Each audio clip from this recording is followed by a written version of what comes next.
Hal sa Biyahe, Episode 1. Samahan nyo kami sa biglaang plano na mag-build ng campervan at agarang magbiyahe kinabukasan. Hi, ako si Chan. At ako naman si AL. At ito ang Hal sa Biyahe. Biglaan at walang plano. Pero at least hindi naging drawing lang. Tara, samahan nyo kami sa aming biglaang adventure. One day campervan build, literal na chasing sunsets at simpleng meals sa kalikasan. Pakita natin ang ating Yan. mini tours. Ito nga pala si Po. Bale, matagal na naming plano na mag-travel kasama si Bolt. Talagang ang plano namin is gawin namin siyang mini camper van. Bale, pangako kay Mrs. noon na na pag natapos namin yung mga gawain namin sa business, mga renovations, sabi ko magta-travel kami. So, kung titignan nyo, wala pa talagang kahit anong setup ng pagiging camper van. So, anong oras na, Hal? It's 1:19. Yan, 1:20 na. So, meron akong mga 4 hours para malagyan siya ng bare minimum na setup. At least magkaroon kami ng tutulugan at konting storage. So, ayan. Una, lilinisin muna namin to and then sisimulan ko na yung build. Bitin na talaga sa oras. Kaya ayan, hinaspasan ko ng kilos. Matapos alisin ng mga upuan, nilinis ko na mga sumiksik na dumi at sinulan ko ng mag-cut ng plywood para sa bed frame. Buti na lang, bigla-biglang dumating si Papa. Kung hindi kawawa akong nagbubuhat ng plywood mag-isa. Simple lang yung napili kong design. Bale, gusto ko lang naman kasi talaga ng maluwag na higaan, pero dapat marami pa ring storage.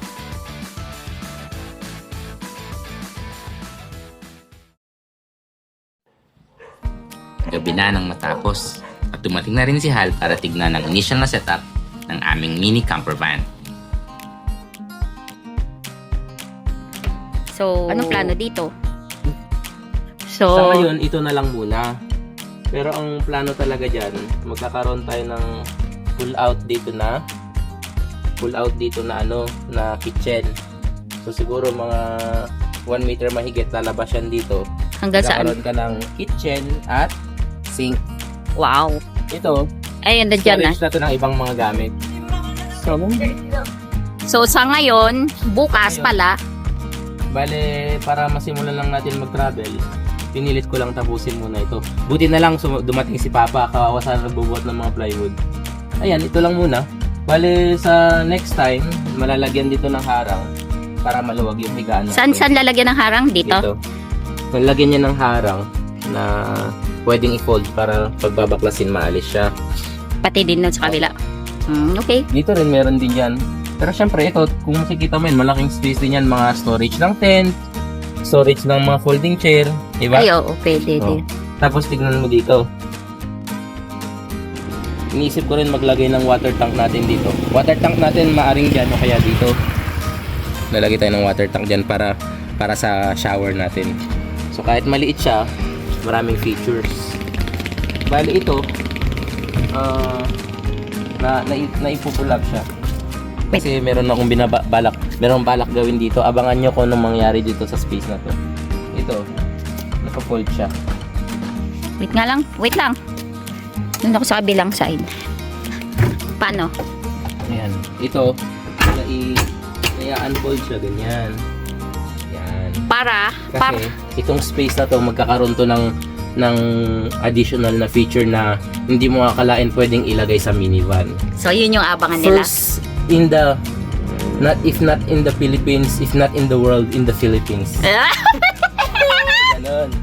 Feeling to. Magkakaroon yan ng space dito na hindi mo akalain na meron sa mini camper van. So guys, abangan po natin kung ano yung Abangan gagawin. niya sa susunod na mga kabanata ng vlog natin. So sa ngayon, dahil nga February 14 bukas, gusto kong mag-travel kami ni wifey at mag-enjoy sa nature na mag-stay dito sa aming maliit na sasakyan. So ayan, so bukas, for the meantime, ito ay puro storage lang muna ng mga gamit namin. At Yung foam. Lagay mo man yung foam. syempre, ilalagay muna natin yung foam. So, tingnan natin ang kanyang paglagay.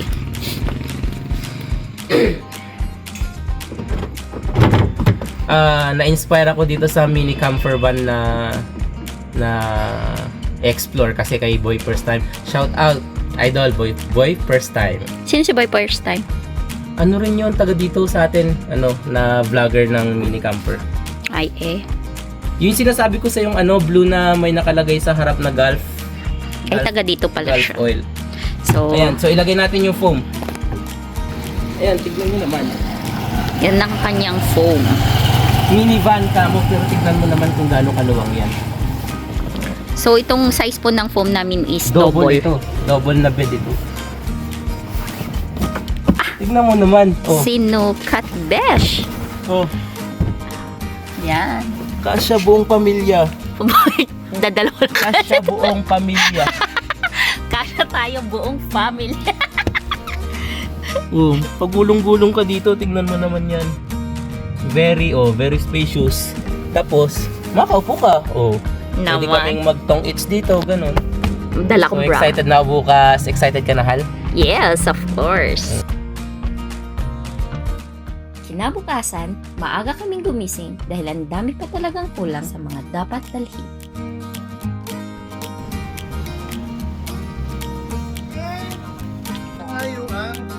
Iyan. Pahiram tayo ng Na yan, camping table. pasok natin doon. Wow. Camping table. At dalawang camping chair. Kasya at kinaya. Madami pang space pero soon magiging kitchen yan. Okay. Good to go. Let's go.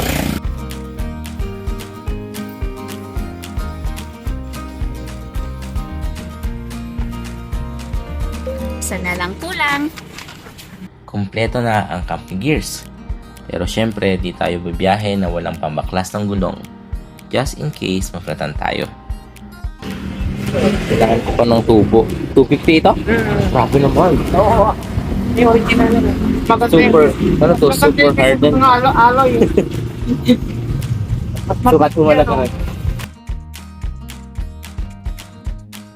Yan, perfect. Perfect. Oo.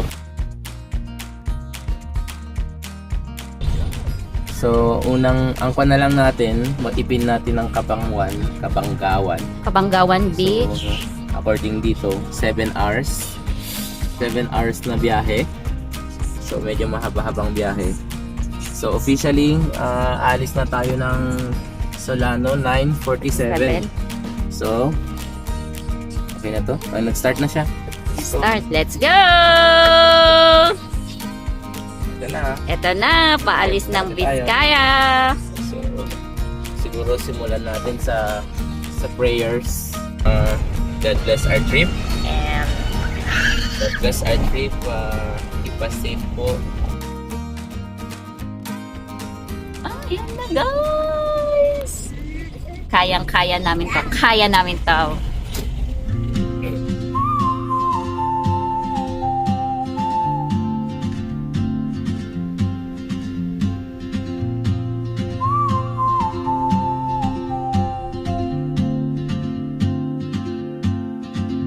She moves like a map with no borders, a whisper caught in the wind. I see her boots at the corner cafe with a notebook and a grin. She's chasing skies I've never named while I stay in my lane. But something in the way Akala ko, magsasawa ako sa Manibela. Pero sa ganda ng mga dinaanang kalikasan, hindi namin namalayan, lapit na pala namin sa una naming destinasyon. you carry the sun in your stride, leaving behind. Thank you po. Thank you po. So, ito na ang ating 40 ticket. Tickets So, to Deadpool. Ang goal namin kanina, yes. abutan yung sunset. So far, pa-sunset na. Kaya tara tingnan natin yung view. May parkingan doon pero mukhang hindi man kami papayagan doon mag-camp, mag-set up ng camp. So, siguro enjoyin muna namin yung lugar dito. Tapos, Hahanap na lang ng mamaya na lang namin po problemahin yung pag-stayan namin. Sa ngayon, enjoyin muna namin yung view. Ayan.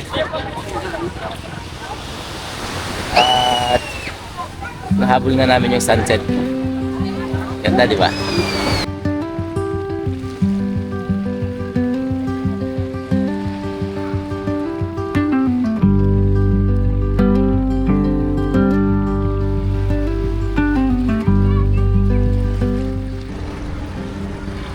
Ayun. Ayan. Palubog na yung araw. Na-enjoy na lang namin. Happy Valentine's na lang. Kiss mo naman ako. Love you.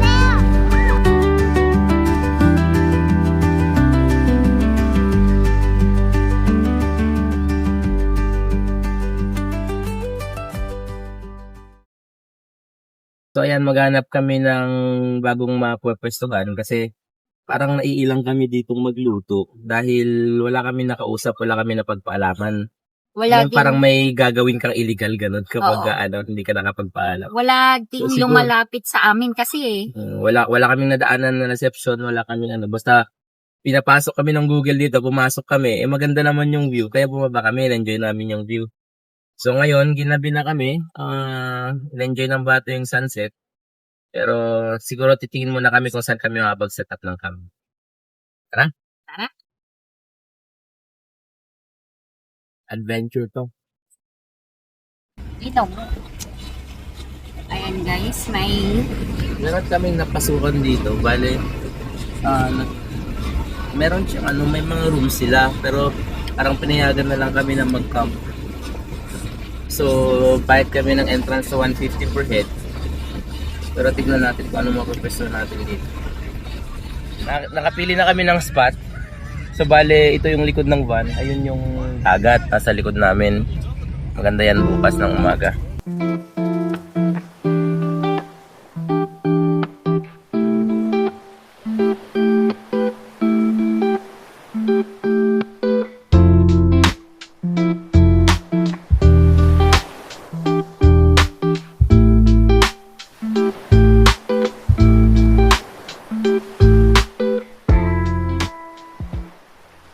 Dinner namin by the beach ay ang paborito naming Royal Smokehouse. Sarap to. Masarap pero hindi pricey. Royal Smokehouse. Baka naman.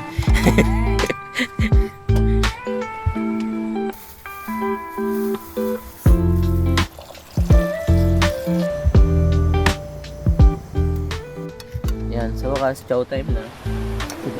Parang medyo fail yung kanin namin. Parang namadali ang luto. Yan ang mga sanay sa rice cooker.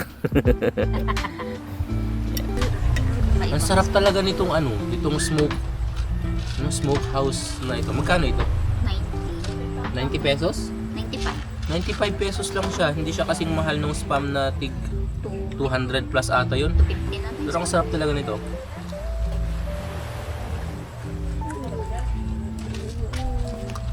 Ano to, interview.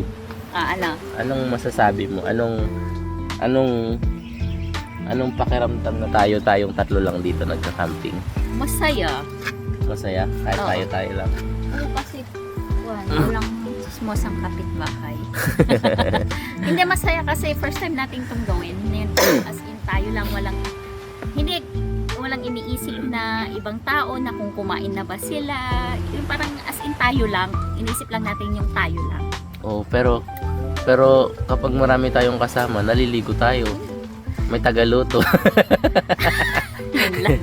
Hindi, syempre. This time hindi kami naligo kasi Hindi kami nakaligo ngayon kasi walang magluluto. hindi, Pero okay masaya lang. siya. Masaya. Parang, ewan ko, parang May ibang pakiramdam. may ibang okay. pakiramdam na solo namin yung experience.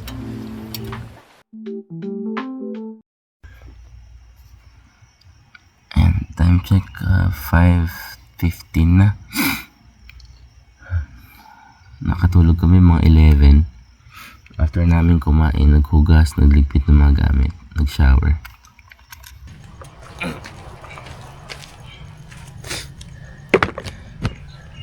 Medyo hassle yung maglabas-pasok ng mga gamit. So talaga, siguro pagka-uwi namin, unang project ko yung pull-out drawers. I will open it. Ilang social lang binili na AL na kape. Tinitignan-tignan ko lang to sa Save More eh. Kasi parang OA sa mahal. Pero ito binili niya ngayon. Subukan natin.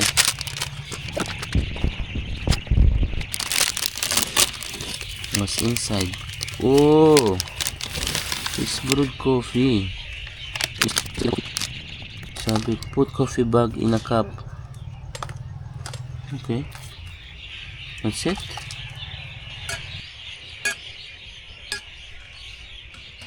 Habang hinihintay na magising si Mrs., lakad-lakad muna kami nitong bata.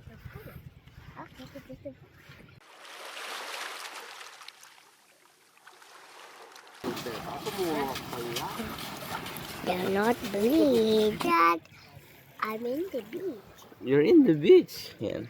Ayan. Sabi siya Kagabi medyo kagabi. O kahapon ng hapon nung dumating kami, malakas-lakas yung alon. Ngayong umaga, napaka-peaceful lang niya. Maganda mag-swimming sa umaga. Kaso, ayoko pa naman at wala si Mrs. dito. Okay, let's go. Let's go back to mommy. No, just It's okay. That's okay. yeah.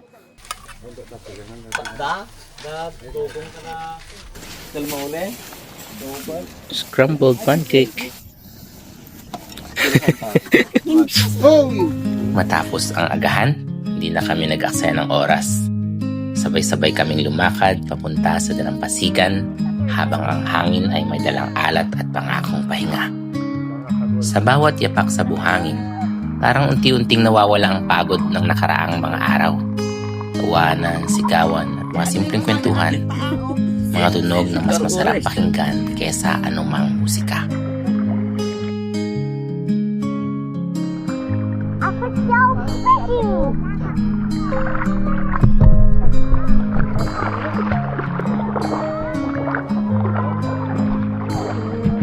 Hey guys, the video is so cool. You can have a beautiful day. Natagpuan niyang kaibigan dito.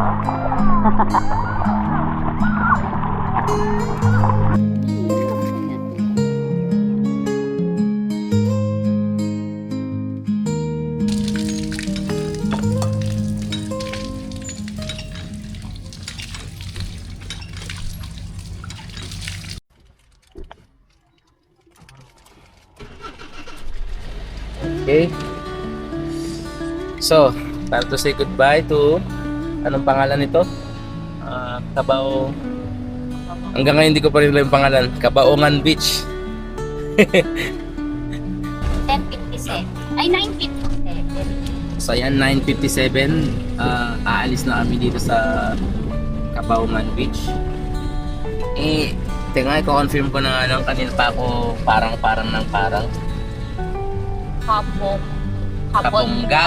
Kabonggawan Beach. Kabonggawan Beach. So, mission accomplished naman. Nabutan namin yung sunset kagabi. Nakatulog naman kami ng medyo mahimbing. Hindi sobrang himbing. Pero at least nakabawi ng lakas para makapag-drive ulit. So, ngayon,